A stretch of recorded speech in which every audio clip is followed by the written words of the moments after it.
জুলাই শহীদ দিবসে বিভিন্ন স্থানে স্মৃতিস্তম্ভে ফুলেল শ্রদ্ধা, আবু সাইদের স্মৃতি রক্ষার উদ্যোগে গতি ফেরানোর দাবি সহযোদ্ধাদের।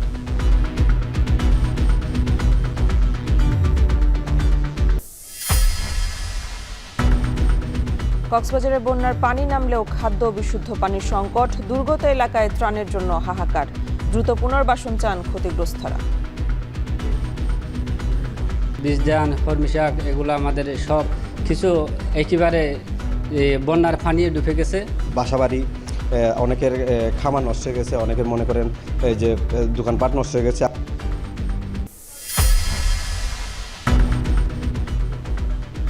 দেশের বিভিন্ন জেলায় ডেঙ্গুর প্রকোপ বাড়ছে, রোগী মোকাবেলায় নেওয়া হয়েছে নানা উদ্যোগ।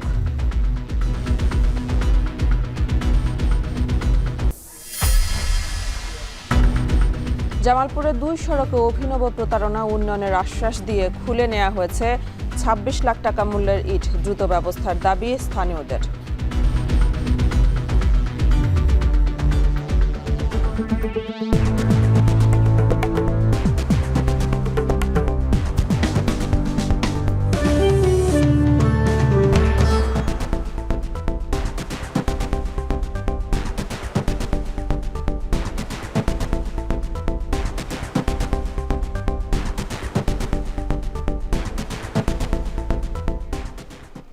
স্বাগত। এখন জনপদের পুরায়োজন জোরের সঙ্গে আছে আমি মেহেদিন অ্যানি।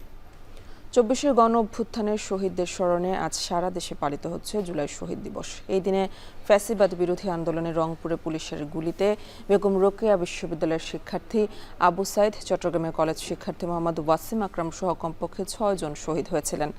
2024 সালের জুলাই মাসে শান্তিপূর্ণ কোটা বিরোধী আন্দোলনের শুরুর দিনগুলোতে পুলিশ, যুবলীগ, ছাত্রলীগের আতর্কিত হামলায় অগ্নিগর্ভ হয়ে ওঠে ঢাকা সহ সারা দেশের রাজপথ। জোরালো হয় শিক্ষার্থীদের আন্দোলন। ক্ষুব্ধ শিক্ষার্থীরা তখন অন্যান্য দাবি নিয়ে মাঠে নামেন, তাদের সঙ্গে যোগ দেন দেশের অন্যান্য সাধারণ মানুষও।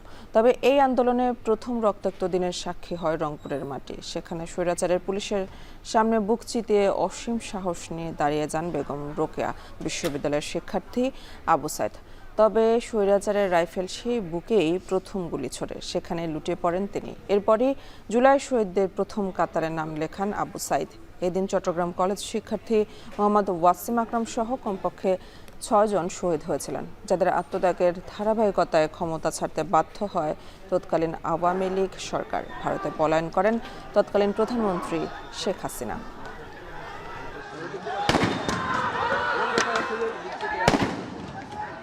গুলি খাইছে একটা।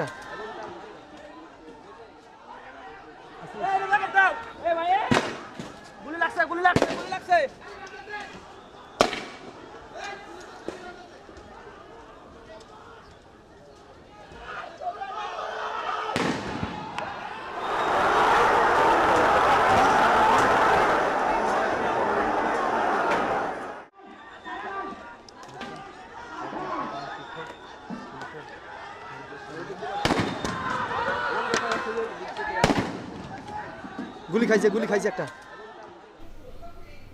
জুলাই শহীদ দিবস উপলক্ষে দেশের বিভিন্ন জেলায় চলছে নানা আয়োজন। আর এ নিয়ে বিস্তারিত জানাতে দিনাজপুর থেকে যুক্ত আছেন সহকর্মী কঙ্কন কর্মকার। কঙ্কন, জুলাই শহীদ দিবস উপলক্ষে এখন কি কি কার্যক্রম চলছে, বিস্তারিত জানাবেন।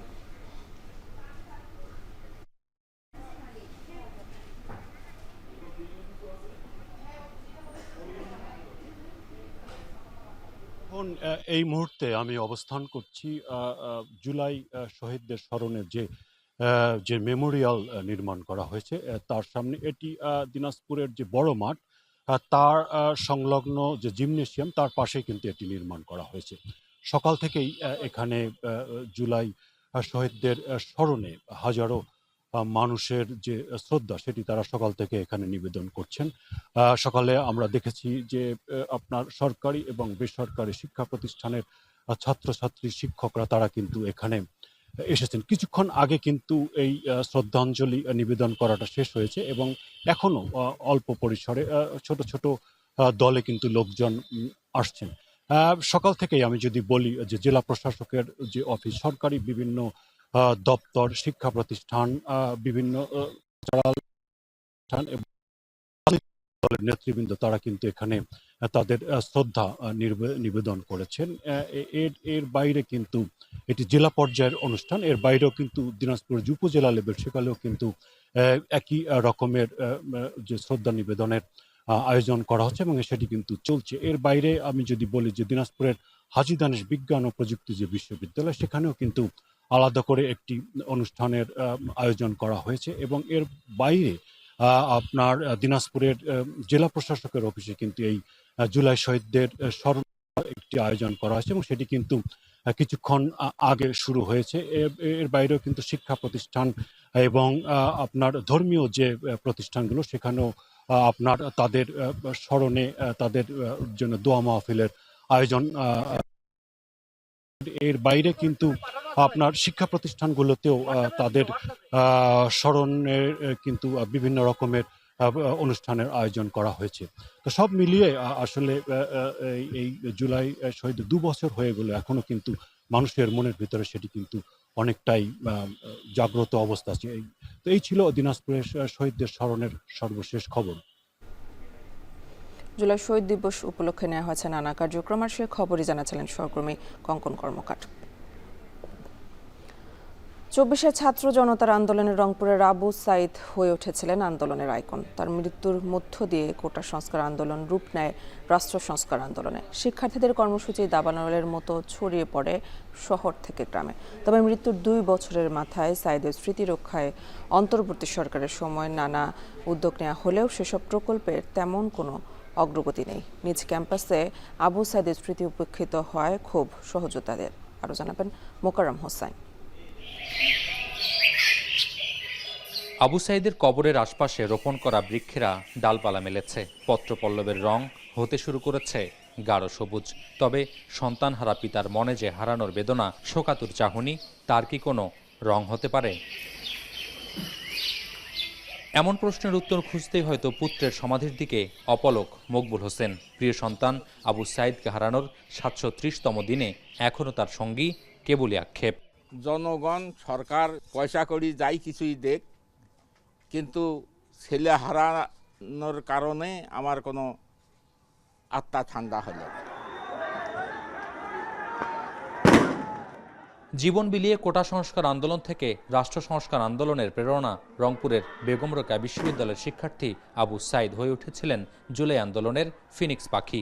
এই মাটির ঘর কিংবা নিভৃত এই পাড়া, গ্রাম থেকে হাতে গোনা যে কয়েকজনকে ঘিরে চওড়া হচ্ছিল এখানকার মানুষের স্বপ্ন, তাদের মধ্যে অন্যতম ছিলেন শহীদ আবু সাইদ। আমার হলো চল গেছে, হোক যে আমার চল সবার তেনেরা আছে, সবার স্বপ্ন পূরণ হচ্ছে, আমার ছেলে দুনিয়ার নাই, এটাই আমার দুঃখ। আমরা চাই জুলাইয়ের সকল শক্তি একত্রিত হয়ে বাংলাদেশের মানুষের সামাজিক, রাজনৈতিক, অর্থনৈতিক অধিকার রক্ষার জন্য একসাথে কাজ করুক, এটাই আমাদের প্রত্যাশা। ছাত্র জনতার অভ্যুত্থানে আওয়ামী সরকারের পতন এবং শেখ হাসিনার পলায়নের পর অন্তর্বর্তী সরকারের 18 মাসে আবু সাইদের সমাধিতে পরিদর্শন কিংবা পরিবারের সঙ্গে সাক্ষাৎ যেন ছিল বিভিন্ন রাজনৈতিক দল এবং আমলা কিংবা সাংবিধানিক পদে থাকাদের অলিখিত নিয়ম। তবে জুলাই অভ্যুত্থানের 2 বছর পূর্তিতেই সেই স্মৃতি অনেকখানি ফিকে হতে শুরু করেছে। এমন অনেকগুলো আক্ষেপের বাস্তবতা পুঁজি করে আবু সাইদের খুনিদের ফাঁসির রায় কার্যকরের জন্য অপেক্ষা করছে তার পরিবার। একই সঙ্গে আবু সাইদের স্মৃতি রক্ষায় তার নিজ শিক্ষা প্রতিষ্ঠানের যে প্রতিশ্রুতির ফুলঝুরি, সেই প্রকল্পগুলোরও নেই দৃশ্যমান তেমন কোনো অগ্রগতি। এদিকে আবু সাইদের স্মৃতি বিজড়িত বিদ্যায়তন রংপুরের বেগম রোকেয়া বিশ্ববিদ্যালয়ে তার নামে যে স্থাপনা হবার কথা ছিল, সেগুলোর নেই দৃশ্যমান কোনো অগ্রগতি। বিশ্ববিদ্যালয়ের যেই ফটকে পুলিশের গুলিতে নিহত হয়েছেন শহীদ আবু সাইদ, সেখানে নির্মাণ হবার কথা ছিল দৃষ্টিনন্দন তোরণ ও জাদুঘর। ভিত্তিপ্রস্তর স্থাপন হবার বছর পেরুলেও এখনও শুরুই হয়নি কাজ। হল নির্মাণের ঘোষণা হলেও আটকে আছে প্রতিশ্রুতির ফাইলে।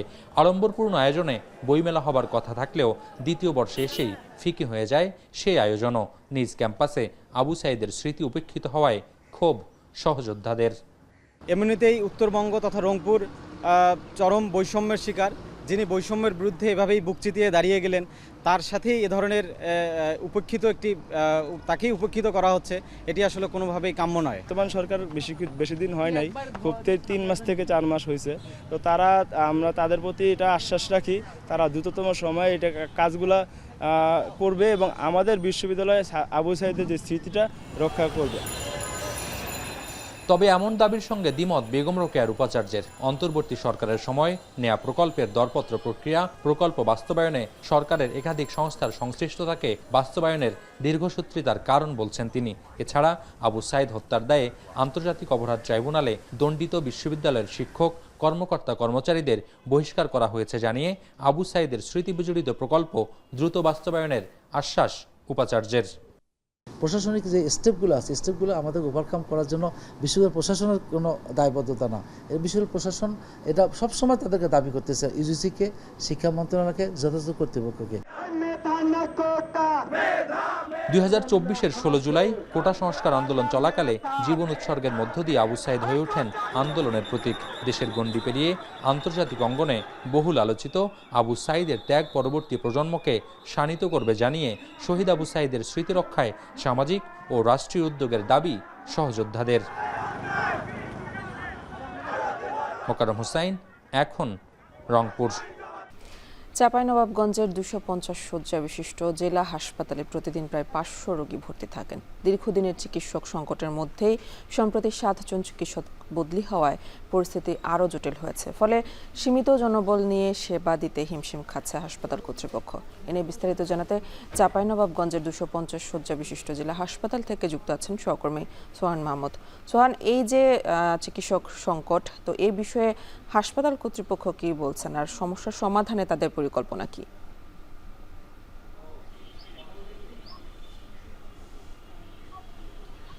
অ্যানি প্রতিষ্ঠা লগ্ন থেকেই এই সদর হাসপাতালটি বিভিন্ন সমস্যা নিয়ে পথ চলছে।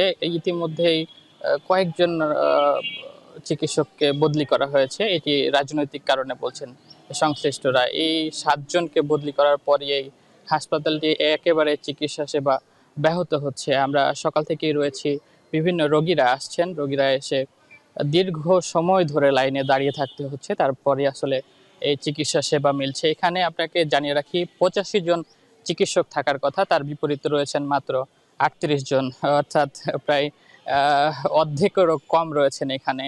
আমরা যদি আরেকটু বলি, এখানে সিনিয়র কনসালটেন্ট থাকার কথা 10 জন, আছেন 2 জন।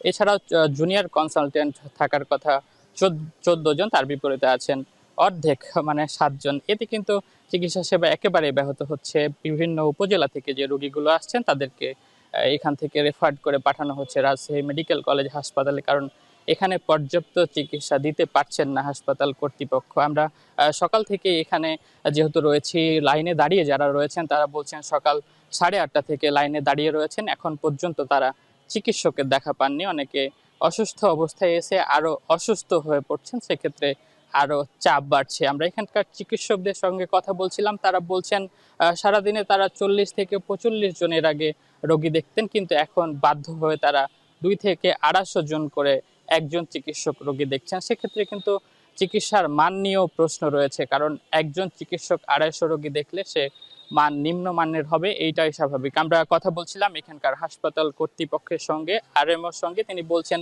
আমরা ঊর্ধ্বতন কর্তৃপক্ষকে জানিয়েছি, দ্রুতই এ বিষয়ে ব্যবস্থা নেওয়া হবে। এছাড়াও আসলে এই হাসপাতালের যারা কর্মরত ছিলেন, যাদেরকে বদলি করা হয়েছে, এদের 10 জনের বিরুদ্ধে এখানকার বিভিন্ন বেসরকারি হাসপাতালে চিকিৎসা দেওয়ার অপরাধে তাদের বিরুদ্ধে মামলাও হয়েছে বলে আমাদেরকে তিনি জানিয়েছেন। সবচেয়ে বেশি সমস্যায় পড়েছেন এখানে, যেহেতু বিশেষজ্ঞ যে চিকিৎসকরা থাকেন সেটি সংকট রয়েছে। এছাড়াও আমরা কথা বলেছিলাম এখানকার সিভিল সার্জনের সঙ্গে, তিনি বলছেন হাসপাতাল কর্তৃপক্ষের সঙ্গে তিনি বারবারই যোগাযোগ রাখছেন যেন দ্রুত যে পদগুলো শূন্য রয়েছে সেগুলোতে চিকিৎসক নিয়োগ দেওয়া হয়, এতেই জেলাবাসীর আসলে সংকট কমে আসবে। আপনাকে জানিয়ে রাখি, এই চাঁপাইনবাবগঞ্জে 5টি উপজেলা রয়েছে, এই 5 উপজেলা থেকেই বিভিন্ন রোগীরা এই সদর হাসপাতালে চিকিৎসা নিতে আসেন। তো এই ছিল আমার কাছে চাঁপাইনবাবগঞ্জ সদর হাসপাতাল থেকে সবশেষ পরিস্থিতি। পানি নেমেছে, কিন্তু শেষ হয়নি কক্সবাজারের মানুষের দুর্ভোগ। 1 সপ্তাহের ভয়াবহ বন্যা রেখে গেছে ধ্বংসস্তূপ, কান্না আর অনিশ্চয়তার দীর্ঘ ছাপ। এখন শুধু ত্রাণ নয়, দ্রুত পুনর্বাসন, কৃষি ও মৎস্য খাতে ক্ষতিপূরণ এবং স্বাভাবিক জীবনে ফেরার কার্যকর উদ্যোগই জেলার মানুষের সবচেয়ে বড় প্রত্যাশা। মোহাম্মদ মুর্শেদের প্রতিবেদন, ছবি তুলেছেন মোহাম্মদ রাসেল। কক্সবাজারে বানের জলে ভেসে গেছে হাজারো মানুষের স্বপ্ন। বন্যার পানি নামতে শুরু করলেও এখন স্পষ্ট হয়ে উঠছে ভয়াবহ ধ্বংসযজ্ঞের চিত্র। কোথাও ভেঙেছে সড়ক, সেতু ও কালভার্ট, কোথাও তলিয়ে নষ্ট হয় বিস্তীর্ণ ফসলি জমি ও মাছের ঘের। ঘরবাড়ি হারিয়ে অনেক পরিবার এখনও মানবেতর জীবনযাপন করছে। দুর্গত মানুষের অভিযোগ, খাদ্য, বিশুদ্ধ পানি ও প্রয়োজনীয় ওষুধের সংকট কাটেনি এখনও। এদিকে সরকারি ও বেসরকারি উদ্যোগে ত্রাণ কার্যক্রম শুরু হলেও জেলার বিভিন্ন দুর্গত এলাকায় এখনও ত্রাণের জন্য হাহাকার চলছে। প্রয়োজনীয় সহায়তা থেকে বঞ্চিত থাকার অভিযোগ করে অনেক ক্ষতিগ্রস্ত পরিবার। যদিও ত্রাণ বিতরণ অব্যাহত রয়েছে, তবে সুষম ও কার্যকর বন্টন নিয়ে স্থানীয়দের মধ্যে দেখা দিয়েছে নানা প্রশ্ন ও অসন্তোষ। নেতা যদি নেতার দিয়ে নেতা এখানে যে গরমা 5 জন আছে 5 জনের 5 দিয়ে অন্ধ ভাষা আছে হদ্দত আছে আর আল্লাহ বচন না ভাই বুড়াই ভাই আর এখন একখানা করে সামনে যাইতেছে আর ডাক্কা মারি পহলে ফেলাই দিয়ে এখন। ক্ষতিগ্রস্ত কৃষক ও স্থানীয়রা জানায়, বন্যায় তাদের ফসলি জমি, বসতভিটা, রাস্তাঘাট এবং মাছের ঘের মারাত্মকভাবে ক্ষতিগ্রস্ত হয়েছে। দ্রুত সরকারি সহায়তা ও পুনর্বাসনের দাবি জানিয়ে তারা বলেন, প্রয়োজনীয় সহযোগিতা পেলে আবারও ঘুরে দাঁড়ানো সম্ভব। বীজদান, হরমিশাক এগুলো আমাদের সব কিছু একেবারে বন্যার পানি ডুবে গেছে। জমিনের দা জ্বালাদার বাঁ এরা সব খালো মাদুল লামি গেছে। বাসাবাড়ি, অনেকের খামার নষ্ট হয়ে গেছে, অনেকের মনে করেন যে দোকানপাট নষ্ট হয়ে গেছে। বন্যায় ক্ষতিগ্রস্তদের দ্রুত সরকারি সহায়তা দেওয়ার আশ্বাস দেয় জেলা প্রশাসন। পাশাপাশি কৃষি, মৎস্য সহ অন্যান্য খাতের ক্ষয়ক্ষতির তালিকা তৈরি করে প্রয়োজনীয় ক্ষতিপূরণের ব্যবস্থা নেওয়ার প্রতিশ্রুতিও দেওয়া হয়। মূলত এই মুহূর্তে অমাবস্যার সময় সমুদ্রের পানি স্ফীত থাকে, আপনারা জানেন, যেটাকে তেজ কটাল বলা হয়, যার ফলে পানিটা নামতে সময় লাগতেছে। এই পানিটা নেমে গেলে আসলে সকল দপ্তর সংস্থার পক্ষ থেকে দ্রুত অ্যাসেসমেন্ট করাটা সুবিধা হবে। ত্রাণের কোথাও সংকট নাই, বিভিন্ন সরকারি দপ্তর, তারপরে বিভিন্ন এনজিও, স্বেচ্ছাসেবক, একটু আগে আমাদের কাছে চেম্বারের প্রতিনিধি আসছিলেন, হোটেল মোটেল মালিক সমিতি, তারা সব সংগঠনের পক্ষ থেকে স্বেচ্ছাসেবী সংগঠন, ব্যক্তি পর্যায়ে পর্যন্ত ত্রাণ দেওয়া হচ্ছে। জেলা প্রশাসনের প্রাথমিক হিসাব অনুযায়ী সাম্প্রতিক বন্যা ও পাহাড় ধসে প্রাণহানির সংখ্যা বেড়ে দাঁড়িয়েছে 32 জনে। দুর্যোগে ক্ষতিগ্রস্ত হয় 4000 হেক্টর কৃষিজমি, 1613টি বসতবাড়ি এবং 30টি শিক্ষা প্রতিষ্ঠান। জেলা প্রশাসনের প্রাথমিক ক্ষয়ক্ষতির হিসাবে বসতবাড়ি, কৃষি, মৎস্য, সড়ক, সেতু, কালভার্ট, বেড়িবাঁধ সহ 7টি খাতে মোট ক্ষতির পরিমাণ নির্ধারণ করা হয়েছে প্রায় 890 কোটি টাকা। এখন কক্সবাজার। উত্তর পশ্চিম বঙ্গোপসাগরে সৃষ্ট লঘুচাপের প্রভাবে ঝড়ো হাওয়া ও গুড়ি গুড়ি বৃষ্টিপাত হচ্ছে। সাগর উত্তাল থাকায় সকল মাছ ধরার ট্রলার নিরাপদ আশ্রয়ে তীরে ফিরে এসেছে। পায়রা সমুদ্র বন্দর সহ সকল সমুদ্র বন্দরকে 3 নম্বর স্থানীয় সতর্ক সংকেত দেখে যেতে বলেছে। আবহাওয়ার সবশেষ পরিস্থিতি জানতে এবার চলে যাচ্ছে পটুয়াখালীর কলাপাড়ায়, সেখানে আছেন সহকর্মী জসিম পারভেজ। জসিম, আজকে আবহাওয়ার কি অবস্থা জানাবেন?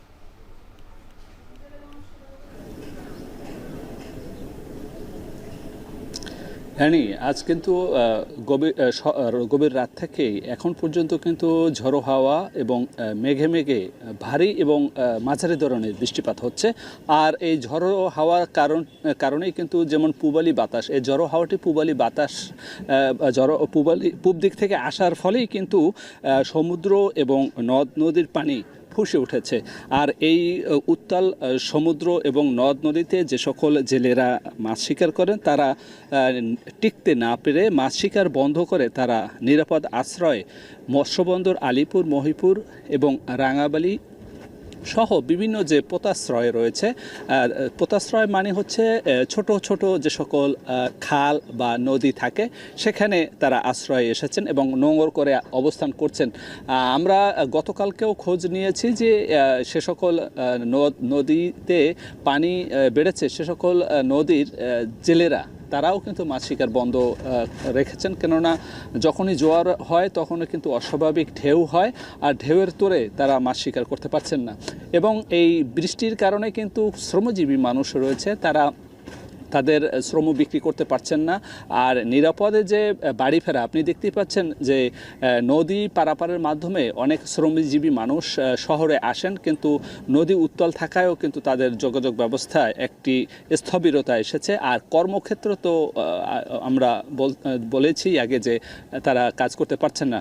আর এছাড়া যে আবহাওয়া অধিদপ্তর জানিয়েছে যে উত্তর পশ্চিম বঙ্গোপসাগরে যে এই লঘুচাপটি সৃষ্টি হয়েছে, এই লঘুচাপটি সৃষ্টি হওয়ার কারণেই কিন্তু সাগর এবং নদ নদী উত্তাল থাকবে এবং উপকূলের থেকে ঝড়ো হাওয়া বয়ে যাবে। তেমনটি হচ্ছে। গতকালকে থেকে কিন্তু অস্বাভাবিক ঝড়ো হাওয়া বয়ে যাচ্ছে এবং মাঝারি এবং কখনো কখনো ভারী বৃষ্টিপাত হচ্ছে। আর আমরা এখানকার যে মৎস্যবন্দর আলিপুর মহিপুরে খোঁজ নিয়েছি, তারা এখানকার যে ট্রলার মালিক রয়েছে তারা জানিয়েছে যে এই হঠাৎ করে বঙ্গোপসাগর উত্তাল হওয়ার কারণেই কিন্তু তারা মাছ শিকার বন্ধ করে তারা তীরে ফিরে আসায় তাদের আবারও প্রায় 25 থেকে 30 কোটি টাকার লোকসানে পতিত হয়েছেন এখানকার শত শত ট্রলার মালিক এবং জেলেরা। এছাড়া যে অন্যান্য যে কৃষি বিভাগ রয়েছে তারা জানিয়েছে যে এই মৌসুমে যেমন শুরুতেই যে দুর্যোগপূর্ণ আবহাওয়া, এই দুর্যোগপূর্ণ আবহাওয়ার কারণেই কিন্তু তাদের যে ক্ষেতের যে বীজতলা সেটিও অনেকটাই নষ্ট হয়েছে। আবার নতুন করে বীজতলা তৈরি করতে হচ্ছে। আবার যদি এরকম দীর্ঘস্থায়ী হয় এই বৈরী আবহাওয়া, তাহলে তাদের এই বীজতলা নষ্ট হয়ে গেলে তাদের এবছরের আমন চাষাবাদ ব্যাহত হবে। এই ছিল আমার কাছে সবশেষ। পটুয়াখালী থেকে যুক্ত ছিলেন সহকর্মী জসিম পারভেজ। এদিকে টানা 9 দিনের ভারী বর্ষণ আর বন্যায় চট্টগ্রামের সবচেয়ে বড় পাইকারি বাজার খাতুনগঞ্জে দেখা দিয়েছে স্থবিরতা। আশপাশের জেলার ক্রেতারা আসতে না পারায় বেচা বিক্রি অর্ধেকে নেমে এসেছে। আর এ নিয়ে বিস্তারিত জানাতে খাতুনগঞ্জ থেকে যুক্ত আছেন সহকর্মী কাজী মাহফুজ। মাহফুজ, বেচা বিক্রির কী অবস্থা দেখছেন আর পণ্যের দাম বৃদ্ধির কোনো আশঙ্কা আছে কিনা জানাবেন।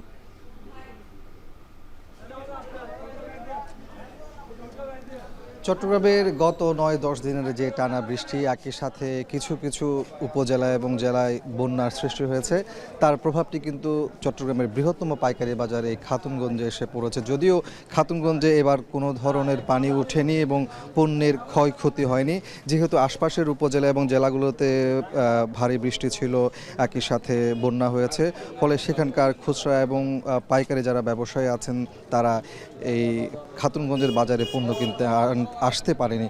আর তার প্রভাবটি কিন্তু বাজারে এসে পড়েছে, অর্থাৎ ব্যবসা বাণিজ্য একেবারে স্থবিরতা বলছেন এখানকার ব্যবসায়ীরা। যদিও গতকাল থেকে কিছুটা বেচা বিক্রি বাড়তে শুরু করেছে, যদিও পুরোপুরি যে বেচা বিক্রি অর্থাৎ খাতুনগঞ্জের যে স্বাভাবিক চিত্র সেটি ফিরে আসতে আরও কয়েকদিন সময় লাগবে বলছেন তারা। এদিকে আপনি যেমনটি জানতে চেয়েছেন যে পণ্যের দামের উপর কোনো প্রভাব পড়েছে কিনা, আমরা বাজার ঘুরে যেটি দেখলাম এখনও পর্যন্ত তেমন বেশি প্রভাব পড়েনি। অধিকাংশ পণ্যের দাম স্থিতিশীল রয়েছে, তবে দু একটি পণ্যের দাম গত কয়েকদিনের ব্যবধানে 5 থেকে 7 টাকা পর্যন্ত পাইকারিতে কেজি প্রতি বেড়েছে। সেক্ষেত্রে যদি পেঁয়াজের কথা বলি, পেঁয়াজের দাম গত 2 দিনের ব্যবধানে 5 টাকা বেড়ে আজকের বাজারে পাইকারিতে বিক্রি হচ্ছে কেজি প্রতি 32 থেকে 37 টাকায়। যদিও 1 সপ্তাহ আগে এই পেঁয়াজ বিক্রি হয়েছিল 27 থেকে 33 টাকায়।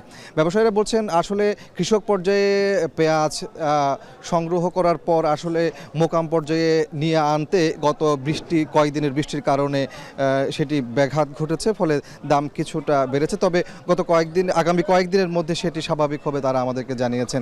রসুনের ক্ষেত্রেও আমরা দেখছি যে দাম সপ্তাহ ব্যবধানে 5 থেকে 7 টাকা পর্যন্ত বেড়েছে। তারা বলছেন টানা বৃষ্টি হয়েছিল, বন্দরে পণ্য ওঠানামাতে এক ধরনের স্থবিরতা আসে এবং পণ্য পরিবহনের ক্ষেত্রেও কিন্তু সমস্যা তৈরি হয়, ফলে রসুনের যে পর্যাপ্ততা সেটি কম ছিল। তবে এখন অনেকটা স্বাভাবিক হতে শুরু করেছে, দামও হয়তো কমে আসতে পারে, তারা এমনটি জানিয়েছেন। আর মশলা জাতীয় যে পণ্যগুলো আছে সেই পণ্যের দাম আমরা দেখতে পাচ্ছি অনেকটা স্থিতিশীল রয়েছে, বাড়েও নি কমেও নি। স্বাভাবিক সময়ে আমরা দেখি যে এই খাতুনগঞ্জের বাজারে 500 থেকে 700 কখনো কখনো 800 কোটি টাকার দৈনিক লেনদেন বেচাকেনা হয়ে থাকে। সেই জায়গাতে গত 10 দিনে যে টানা বৃষ্টি হয়েছিল সেখানে তারা বলছেন যে 200 কিংবা 250 কোটি টাকার বেচা বিক্রি হয়েছে। তবে আগামী কয়েকদিনের মধ্যে সেই পরিস্থিতি স্বাভাবিক হবে, যেহেতু এখন বৃষ্টি নেই, বন্যার পানি নেমে গেছে। আশপাশের যে উপজেলাগুলো আছে সেখান থেকে খুচরা এবং পাইকারি ব্যবসায়ীরা আস্তে আস্তে আসতে শুরু করেছে। তো সবকিছু মিলিয়ে বলা যায় যে 2-1 দিনের মধ্যে ব্যবসা বাণিজ্য স্বাভাবিক হবে, দাম বাড়বে না এমনটি বলছেন এখানকার ব্যবসায়ীরা। এ ছিল আমার কাছে খাতুনগঞ্জ থেকে বেচা বিক্রির সবশেষ তথ্য।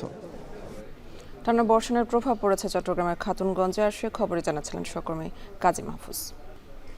দেশের বিভিন্ন জেলায় বাড়ছে ডেঙ্গুর প্রকোপ। ডেঙ্গু মোকাবেলায় মশক নিধন কার্যক্রম শুরু করেছে ময়মনসিংহ সিটি কর্পোরেশন। আর এই বিষয়ে জানাতে ময়মনসিংহের বাউন্ডারি রোড থেকে যুক্ত আছেন হারুনুর রশিদ, আর কুমিল্লা থেকে যুক্ত আছেন সহকর্মী সাইফুল্লাহ খালেদ। শুরুতে চলে যাব ময়মনসিংহে হারুনের কাছে। হারুন, ডেঙ্গুর প্রকোপ কেমন দেখছেন, আর সিটি কর্পোরেশন থেকে কি কি উদ্যোগ নেওয়া হয়েছে?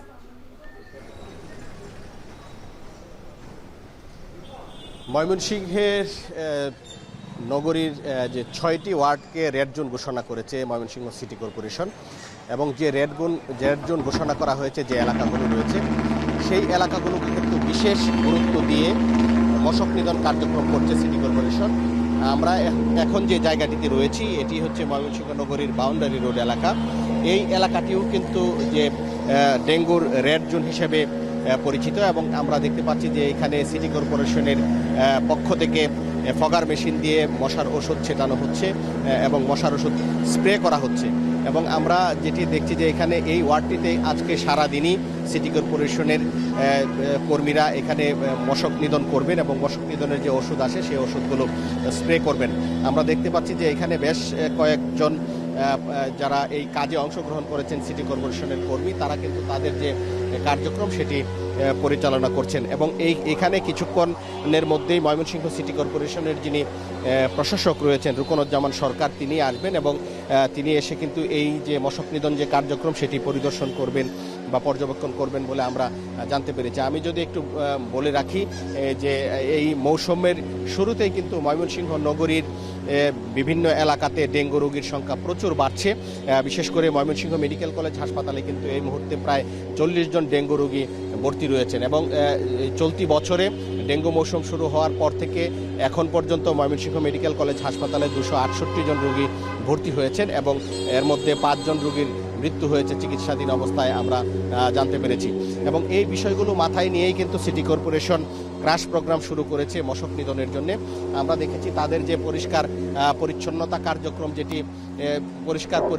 কার্যক্রম যেটি রয়েছে সেগুলো কিন্তু রয়েছে। এবং আমরা দেখতে পাচ্ছি যে এখানে আজকে ময়মনসিংহ নগরীর বাউন্ডারি রোড এলাকায় এখানে কিন্তু তাদের যে কার্যক্রম সেই কার্যক্রম চলছে। এবং ইতিমধ্যেই ময়মনসিংহ সিটি কর্পোরেশনের যিনি প্রশাসক রয়েছেন রুকনুজ্জামান সরকার, তিনি কিন্তু এখানে এসেছেন এবং এই যে মশক নিধনের যে কার্যক্রম সেই কার্যক্রম এখানে তিনি পর্যবেক্ষণ করছেন। আমরা তাদের সাথে কথা বলেছিলাম, তারা যেটি বলেছেন যে সিটি কর্পোরেশনের যে 6টি ওয়ার্ডকে রেড জোন ঘোষণা করা হয়েছে, যেমন 6 নম্বর ওয়ার্ড, 10, 11, 12, 13, 14 এই 6টি ওয়ার্ডে কিন্তু ব্যাপকভাবে কার্যক্রম করা হচ্ছে। এবং আমরা যেটি দেখছি যে এখানে এই যে কার্যক্রম যে চলছে সেই কার্যক্রমটি সুষ্ঠুভাবে পরিচালনা করার জন্য সিটি কর্পোরেশনের প্রশাসক এখানে এসেছেন, এবং সিটি কর্পোরেশনের যারা ঊর্ধ্বতন কর্মকর্তা রয়েছেন তারাও কিন্তু আছেন। এবং আমরা কথা বলেছিলাম প্রশাসক রুকনুজ্জামান সরকারের সাথে, তিনি যেটি বলেছেন যে রেড জোন ঘোষণা করা হয়েছে এই রেড জোনগুলোতে একযোগে মশক নিধনের কাজ চলছে।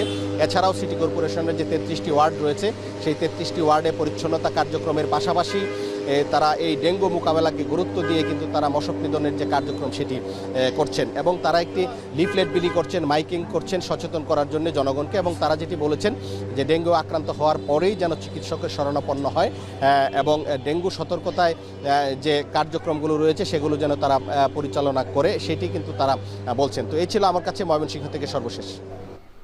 ডেঙ্গু পরিস্থিতির আরও খবর জানতে এবার চলে যাব কুমিল্লায় খালেদের কাছে। খালেদ, কুমিল্লায় ডেঙ্গু মোকাবেলায় কি কি কার্যক্রম চলছে জানাবেন?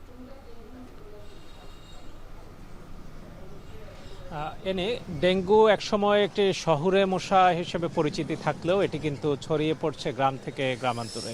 বিগত সময়গুলোতে আমরা বিশেষ করে গত বছর কুমিল্লার দাউদকান্দি একটি উপজেলা কিন্তু হটস্পট হিসেবে অসংখ্য মানুষ ডেঙ্গুতে আক্রান্ত হয়, যার কারণে এই বছর কুমিল্লার সিটি কর্পোরেশন এবং বিভিন্ন উপজেলা পৌরসভাগুলো থেকেও ডেঙ্গুর প্রাদুর্ভাব থেকে যেন মানুষকে রক্ষা করা যায় সেজন্য নানা রকম কর্মসূচি গ্রহণ করা হয়েছে। বিশেষ করে শহরের যেসব বাসাবাড়িতে ফুলের টবে কিংবা এসির পানি অথবা নির্মাণাধীন ভবনে যেভাবে পানি জমে থাকছে তা থেকেই কিন্তু ডেঙ্গুর এডিস মশার প্রজনন তৈরি হচ্ছে এবং সেখান থেকেই কিন্তু ডেঙ্গুর বিস্তার হতে পারে। তো সেই আশঙ্কায় সিটি কর্পোরেশন বেশ কিছুদিনই কুমিল্লার বিভিন্ন এলাকায় পরিচ্ছন্নতা অভিযান পরিচালনা করছে, ওষুধ ছিটানোর কার্যক্রম চলমান আছে এবং সিটির যিনি প্রশাসক রয়েছেন ইউসুফ মোল্লা টিপু তিনি জানিয়েছেন যে এই ব্যাপারে তারা যে চেষ্টা চালিয়ে যাচ্ছেন, মশার প্রাদুর্ভাব হয়তো কিছু কমেছে কিন্তু মানুষের সচেতনতা কিংবা মানুষের সহযোগিতা না পেলে সেটি আসলে শতভাগ পরিচ্ছন্নতার যে কার্যক্রম তিনি শুরু করেছেন ডেঙ্গুর নিয়ে মানুষ যে আতঙ্ক কাজ করছে সেটি থেকে পরিত্রাণ পাওয়া সম্ভব নয়। যেহেতু কুমিল্লা অনেক ঘনবসতি একটি সিটি কর্পোরেশন এবং এখানে অসংখ্য মানুষ শহরের বিভিন্ন এলাকাতেও বসবাস করে, উপশহরগুলোতেও বসবাস করেন এবং সেখানে মানুষজন যদি সচেতন না হন এবং এইসব পানি যেগুলো থেকে জমাটবদ্ধ হয়ে ডেঙ্গুর মশার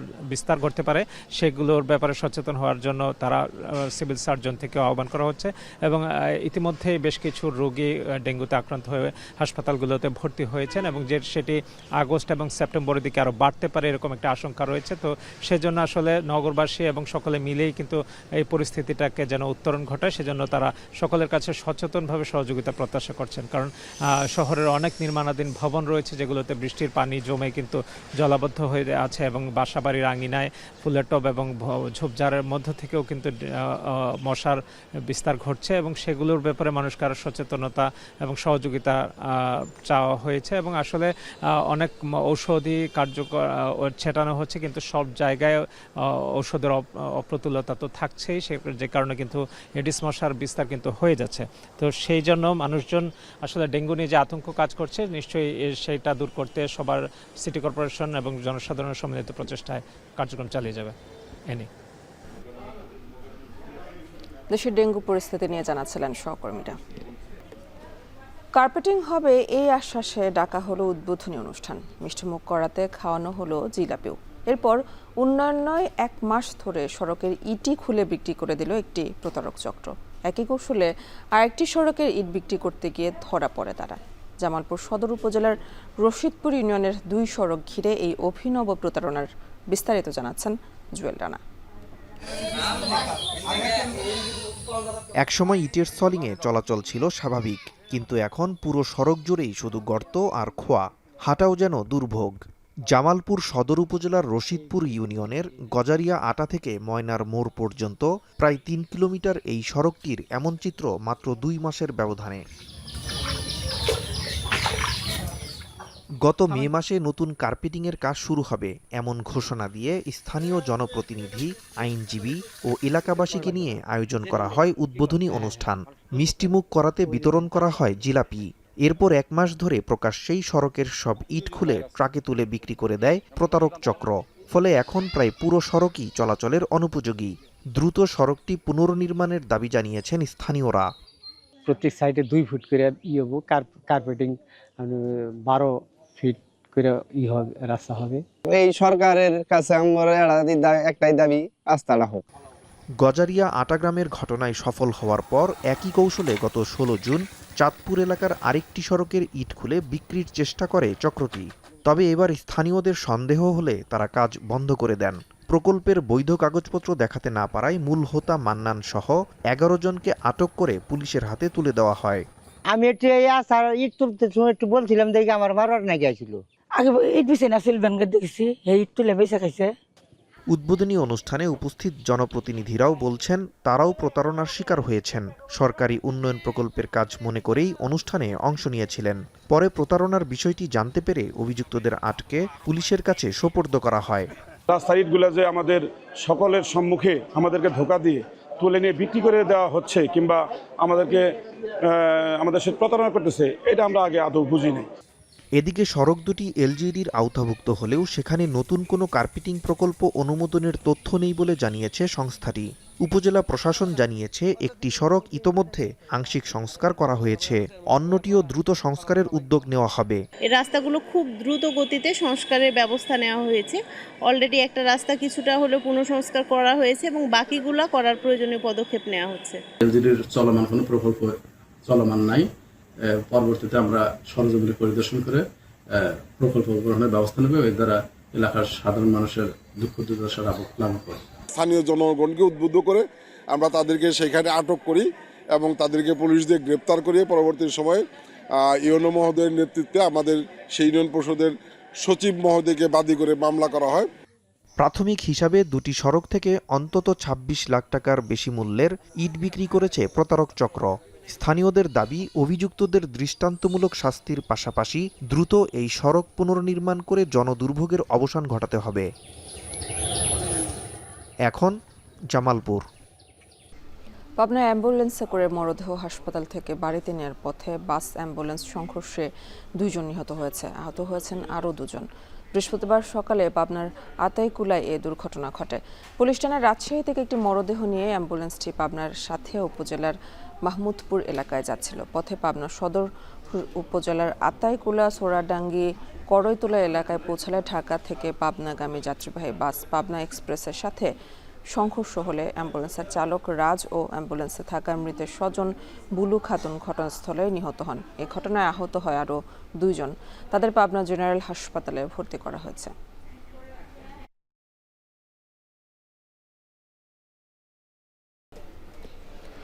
এ বিষয়ে আরও জানাতে পাবনা জেনারেল হাসপাতাল থেকে যুক্ত আছেন সহকর্মী মাসুদ রানা। মাসুদ, কিভাবে এই দুর্ঘটনা ঘটল আর এতে প্রাণহানির সংখ্যা বাড়তে পারে কিনা জানাবেন?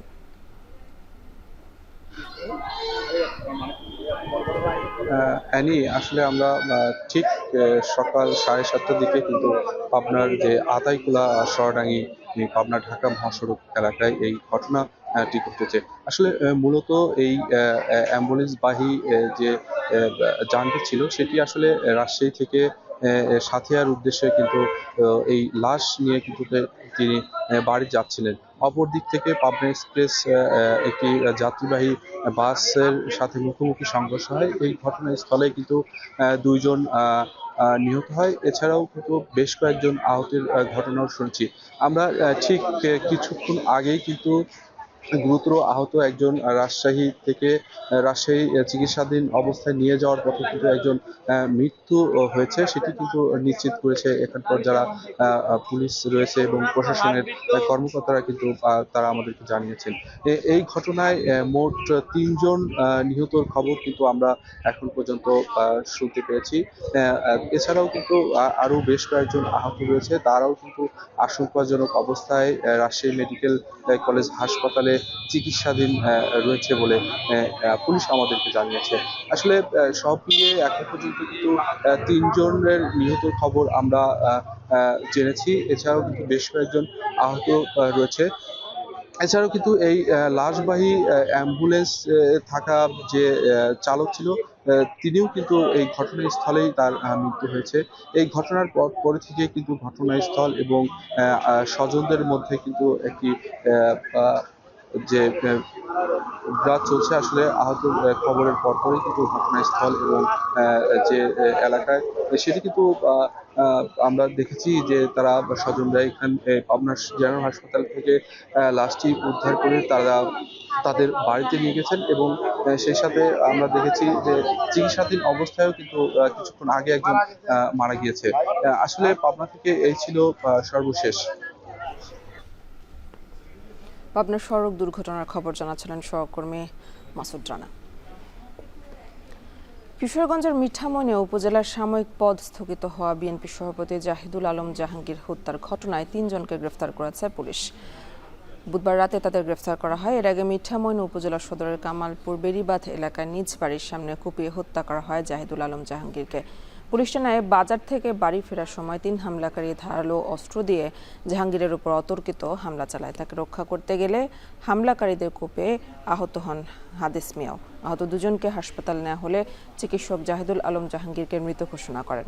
হাদিস মিয়া বর্তমানে চিকিৎসাধীন রয়েছেন। ঘটনার পর অভিযান চালিয়ে 3 পেশাদার খুনিকে গ্রেফতার করে পুলিশ। প্রাথমিক তদন্তে হত্যাকাণ্ডে গ্রেফতার 3 জনের সম্পৃক্ততার তথ্য পাওয়া গেছে বলে জানিয়েছে পুলিশ।